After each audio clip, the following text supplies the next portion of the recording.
Hi everyone, welcome to UTA Planetarium's YouTube channel Sky Update. My name is Levent Kürdemir, UTA Planetarium Director, and here Jim Bader, Planetarium Program Coordinator with me. Hey, as always, I'm here. Yeah, Chilly weather just moved in. feels good. I like it. We needed it. It was feeling a little too warm for this time of year, and I am happily accepting the cooler weather, even though it's not going to stick around for too long. I think it's supposed to warm up again. I think it's going to be much warmer over the weekend. And I heard that this morning people said there was something different with the moon. Because you didn't stay up. Because No, I you did not. you you have this thing where you care about your family. Well, I stayed up and caught not all of it, but quite a bit of it. I did have to be here early this morning. We have events and shows, but So can you yeah, explain what happened last night when I uh, was sleeping? yeah, I could explain what happened last night. The moon looked different. How different it was. How moon can look different. Well, It looks different pretty much every night because moon is going through phases. Was you're not that kind of wrong. different? Yeah, that's about what it was like. It was different. Um, as a matter of fact, I mean, because of I didn't have chance to let my vision really adjust to the darkness. As you mentioned, the cold weather moved in. It was cold last night, and I was unprepared. Um, every time I looked at the moon, it just looked like it was phased. It was like phasing rapidly. It wasn't until pretty far into it that I could start really seeing the rust color. With my cell phone, I wasn't really able to capture any of that color, so it didn't doesn't look as cool as you'd hope in our pictures that we got. Yeah. Oh, did you watch me on Good Morning Texas yesterday? I did not, Levin. I was here behind this, pushing the buttons. So we explained this on the TV too, and I promised to the TV watchers today on YouTube explaining some facts about the eclipses and the mystery red color. So you need to stay tuned for more information about eclipses. This morning, early morning, we had a partial lunar eclipse. So it was partial, but it was almost total because 97% is actually eclipsed. So this is pretty close to 100%. So let's see what was happening in the sky. So let's try to explain it with a picture. So let's get my solar or the lunar eclipse diagram over Your here. lunar. Let's before we jump into that, if that's okay, we can just talk about what Mm-hmm. it looked like. I have a little Yes. description that we can pop in here. You can look at this image because we're gonna update this image shortly behind you, Mm-hmm. and kind of I don't know if you want to explain just a little bit what's going on. So apparently every object in the solar system has a day side towards the sunlight and the dark side, which we call, if we are on Earth, it is called night. So this is the case for the moon as well. So, and also when the sunlight comes, the objects cast shadows behind them. And the Earth's shadow, which exists any given time, that extends beyond moon's orbit. But the moon is not always in that shadow, but at least twice a year, it hits the right spot behind Earth and it goes into the Earth's shadow. And it is hiding behind Earth and losing the sunlight. And because the moon doesn't produce any light, it only reflects the sunlight coming from the sun. When it loses the sunlight, it goes dark. So this is what happens during lunar eclipses. Let's update your image so that you Mm-hmm. can kind of show why did it change color. Yeah. Why it changed color is, well, in theory, the moon should go dark because it's not getting any sunlight, nothing is reflected from the surface, so it should just temporarily turn into a dark object in the sky, invisible from the eyes, and we should not see the moon during a total lunar eclipse, or if it's a partial lunar eclipse, only the eclipsed part should go dark. But this is not really happening because we always talk about some red color, dark red tint over the moon's surface. For that reason, they call it bloody moon or blood moon, right? So I don't like that term Very, at all. very But metal. this is something some people came up with, and they are using commonly, especially on the media. Let's call it, it's a media term, but the red tint. So what's happening? Why it is red? So to explain this, we need to talk about the physics of the light a little bit. So light. The sunlight have these colors combined, and when they hit to a prism, that prism separates the light into the colors, as you can see, starting from the violet, and then blue, green, and there's some yellow, and it goes to all the way to the tones of red. So this is already in the light, and all you need is a prism to separate that. And you remember these colors and the order from rainbow. And because when the light hits to some the humid air, the molecules in the air also separates the light, acting like prism. So our air, the atmosphere around the Earth, also acts like prism to the sunlight, and when it passes through, it separates behind. So when this separation happens, as you can see, the colors are well aimed in different angles. This is not actually, there's a little bit misconception over here, because when the sunlight comes, they all refract or bend toward the same way, but different amounts. So the light is not actually going uphill over here, if that was a real atmosphere. This is just a note. This is a very crude representation. No, yeah, of course, we are not trying to be scientifically accurate over here. We are just trying to explain the concept and what is going on. So anyway, as you see, the red light, it is bent the most. And that red light also, when the moon is in the shadow, in its spot, it is falling, slightly falling over the moon. So it is shining the moon's surface with a little bit red color. All others are missing. They are missing the shadows because they are much higher, but only the part of not the entire red light, but the part of the red light falls onto the moon. That's why the moon during the eclipses appear dark red. So not always appear dark red. There are some eclipses that the red color is not noticeable, but there are some eclipses the red is very apparent on the lunar eclipse. So and also another interesting thing is, because the moon's orbit is so complex, there are so many variations on the orbit, it is not possible to predict the intensity of a lunar eclipse. So it is different than solar eclipses. We can precisely calculate and tell you what is going to go on with the solar eclipses, but with the lunar eclipses, because of all the variations in the orbit and also the changes in the atmosphere too, so there are too many unknowns. So a day before, we cannot tell you whether it's going to be a great eclipse or not. We can tell you how much it is going to cover. We are going to tell you exactly the times the eclipse is going to start, peak, and end. But about the intensity of the red color, it is hard to tell because there are so many variations on it. Okay, Levent.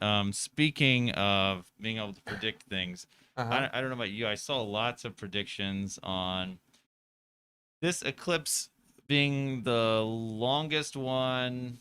And I saw numbers as large as 1,000 years, and then I saw numbers smaller, near 500 years.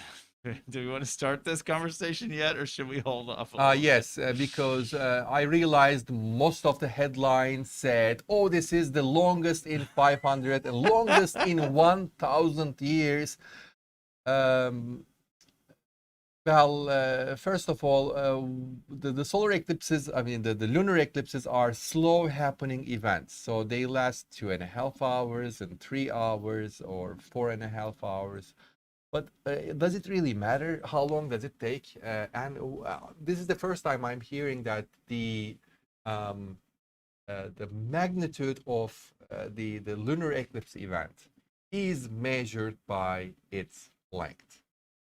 So, um, and also there's It another kind of conversation wild. I seen between the scientists that it was like this partial eclipse was the longest in whatever years you say, but also not long ago, less than a decade ago, there was a total lunar eclipse, which was longer than this morning's lunar eclipse, Yeah, the so partial that's eclipse. that. I mean, there's no doubt that that's where so much confusion and excitement was mentioned around, right? That So the thing is, I think the media is used to by uh, finding something unique for each event. For example, they do that with the meteor showers. Meteor showers are happening, I think, like 9 times a year, right?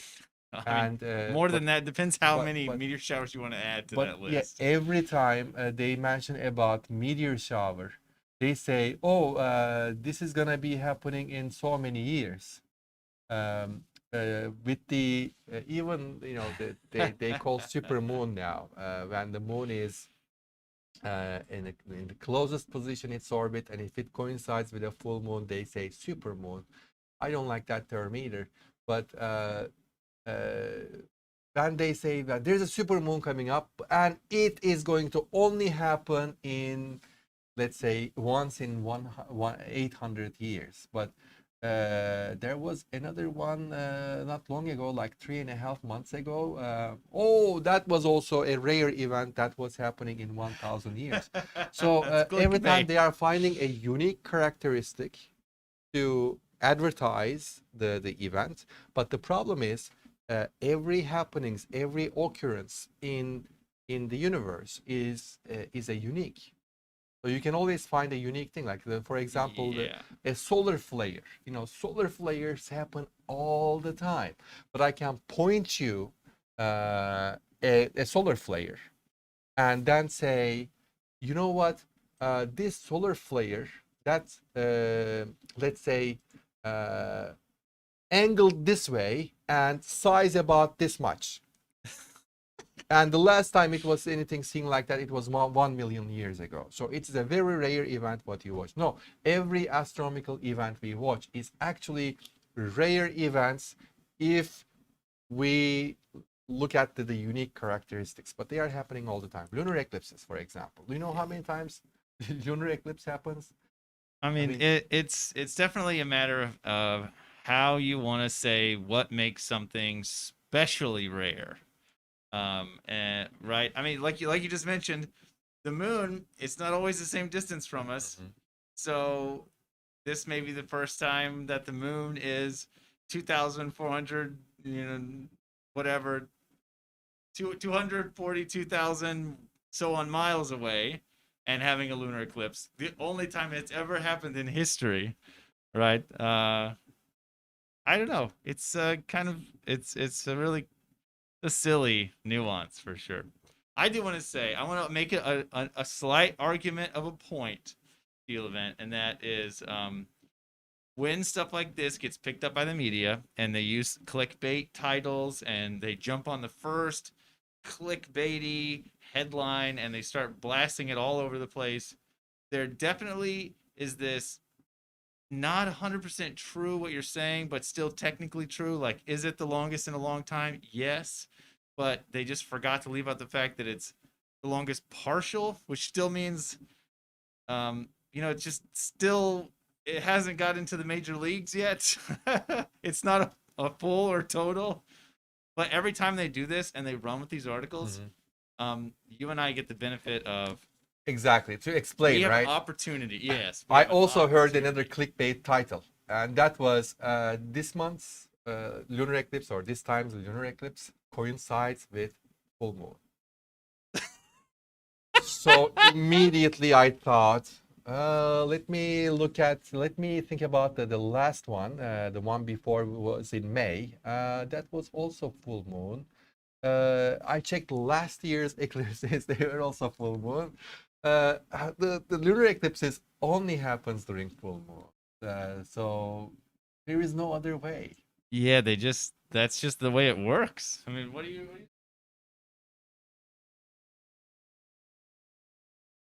All right, so yeah, I think if you want, we could just talk about some of the questions we got. exactly. So I let would me like to say hi to Alan. Uh, he's, I think, first time joining from YouTube. nice. I know him very well. Well, welcome, Alan. Let me ask, which are more frequent lunar eclipses or solar eclipses? That's a really good question, and kind of Mhm. yeah, I don't know. I don't have an answer. Well, they are not rare events, both. But the solar eclipses we need to look at from different perspective, because lunar eclipse, because the moon is in the sky when it's in the shadow, it is visible by everyone on the night side of Earth.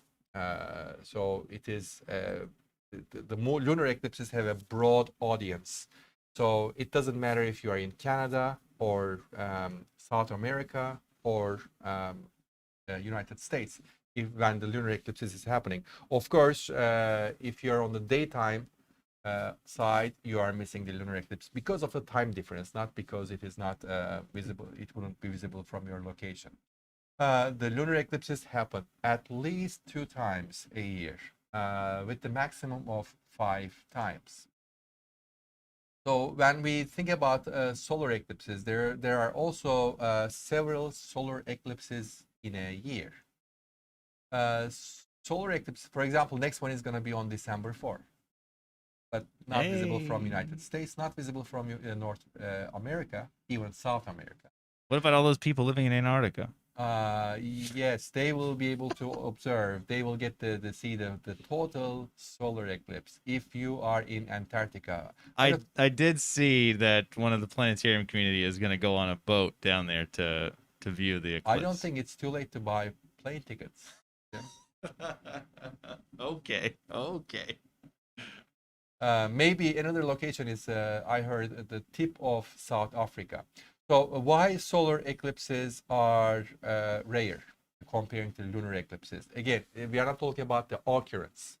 The solar eclipses are location specific because like the moon is a small object. When it goes behind Earth, the whole Earth's shadow cast on the moon. So the entire moon goes into dark state. But with the when the opposite happens, which moon goes between the sun and Earth, because moon is tiny comparing to Earth, so its shadow is also tiny, and the shadow is only able to make a if you are looking at a, let's say, big uh, map, poster map in a classroom, the world map. Uh, the moon spot is only as large as maybe a dime. You can just On a locate it, and yeah, here is the on a spot. good, well, So yeah, I mean a big full chalkboard size map. yeah, and because this is just so tiny, only in that location it is going to be visible. For that reason, people usually travel during the solar eclipses if they would like to watch it. For example, in 2 years, in 2024, we are going to be in the totality path of the moon during the solar eclipse. So that means from this area, uh, we will get to see it. We don't have to travel. I think we're like really close to right in the center here at the Mhm. university. Like our Exactly. telescopes, It our will go over view, our planetarium. yeah, Our will be planetarium will be on the spot. pristine. So very lucky here. Um, So for that reason, yes, we don't like we go for years and we do not see solar eclipse or total solar eclipse. That's because it is not, or the shadow of the moon is not coming to our location. but it goes somewhere else. And another unfortunate thing about solar eclipses, because 75% of our planet is covered by water, and most of the time, the most critical observation sites are on water. I think that's why the people are going to Antarctica by a boat, right? Yeah, I think Because they that's are right. going to observe it I, from I a still feel boat. like you probably want to have your telescope on land, though. Imagine trying to get a good picture as you're on a boat. Yeah, and you cannot set your telescope and observe, right? Yeah, no, it'd be difficult. Oh, we have a question from Alan. Said, I heard the tides would be impacted with the moon's position. Any comments? The tides are continuously impacted or changed. So the reason of the tides are actually the moons itself, but the lunar eclipse has no effect on it, because the tides are produced by the gravity of the moon on the Earth's water, and that gravity force doesn't change during lunar eclipse. I mean, you can argue that there's on the opposite side there is sun, but gravity decays. Surprisingly, the sun is the biggest and the most massive thing in the solar system, and the sun's gravity keeps all the planets in the orbit. But when we think about the Earth and the Moon system, the gravity decays by square with the distance. So yeah, the sun is massive, and you can just imagine the distance between the Earth and the sun, because the moon is so much closer. Uh, the moon has more pull force on the Earth's water than the sun. So as soon as the moon orbits around Earth, the tides will happen, and the sun will not have much effect in it. Very Maybe interesting. tiny bit, but that tiny bit is not significant. Can't affect anything. Definitely. All right. Well, we have some other. I mean, I guess topics we could get to, images we could talk about. Well, there's the solar eclipse. This is the solar eclipse. The moon is between Earth and the sun. And then yeah. And Lamia's question. And another, can you come back? Yeah, to the solar eclipse. Yeah. Oh, that's. Please forgive me. All right, here. So when the sun, Earth, and the moon is in this configuration, we call it new moon, right? Yeah. Because when we are looking at from Earth, we are only seeing the dark side, and also this is the daytime time. The sky is too bright. We do not notice, we do not see the moon in the sky. So, and this is also configuration for solar eclipse, and I can see the next news headline. This time's solar eclipse coincides with new moon. All right. So I just thought of something. Lamia asked a question. She said, how eclipses are calculated in regarding to time, duration, and type. And we have some way to show that as it's crossing that path. But if you want to comment on it, yeah. Yeah. The calculation can be actually quite complex, and this is something that the astronomy students at the college level and the graduate level do as part of their celestial mechanics course. Yeah, you can literally calculate it, but today there are some modern space simulation software that also do calculations for you, and even visually show you what is going to go happen. Again, the calculations are pretty much regarding to the position of the moon, position of the sun, the eclipse time start, eclipse time begin, and peak, and these things, and also the conversion of these times to the local times. There are different time zones, and some of them are not observing daylight saving times if it is daylight savings time. So those are all the things that computers can carry very well nowadays. But I comment on the prediction of the red tint's magnitude. That's a whole different thing. Then you have like the atmosphere. You don't know how the atmosphere's conditions are gonna be that day. Light pollution affects it. The other like any like dirt pollution also affects it.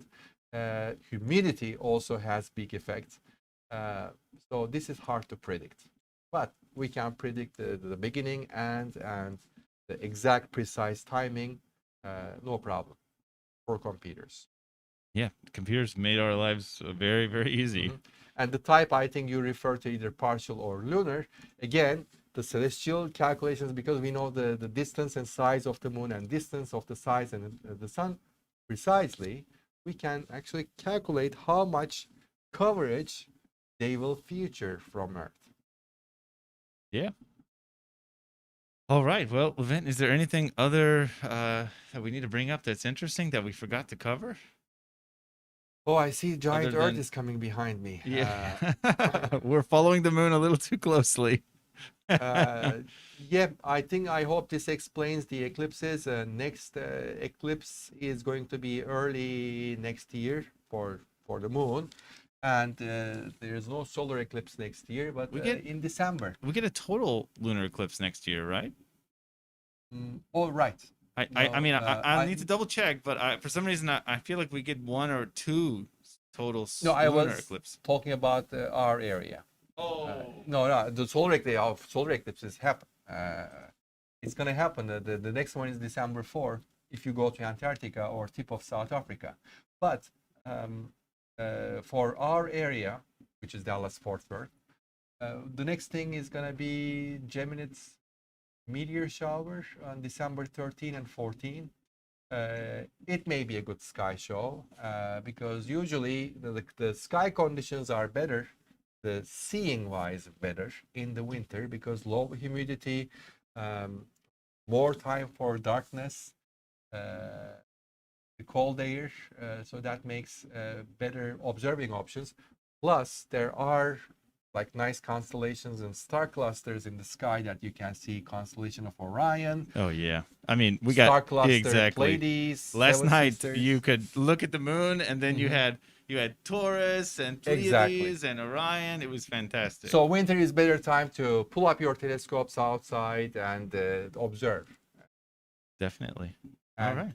Yeah, the next thing is gonna be Gemini meteor shower, and we'll be on Facebook again next Wednesday and then Friday. Or are we doing the streams Actually next Tim? week? I hadn't planned on it. Okay, yeah, we need to. We will definitely be here the first week of December. Exactly. All right. That's for sure. If it's on Facebook, we're gonna be here. Yeah, because we are running into the holiday week next week. We need to just check on our social media. We'll post the updates. Yeah. But if we don't see you next week, for sure we'll be here in the following week. All right. Well, anything else? All right. Well, we'll call it. Thank you guys so much for being here. Have a nice weekend, everyone. Bye-bye.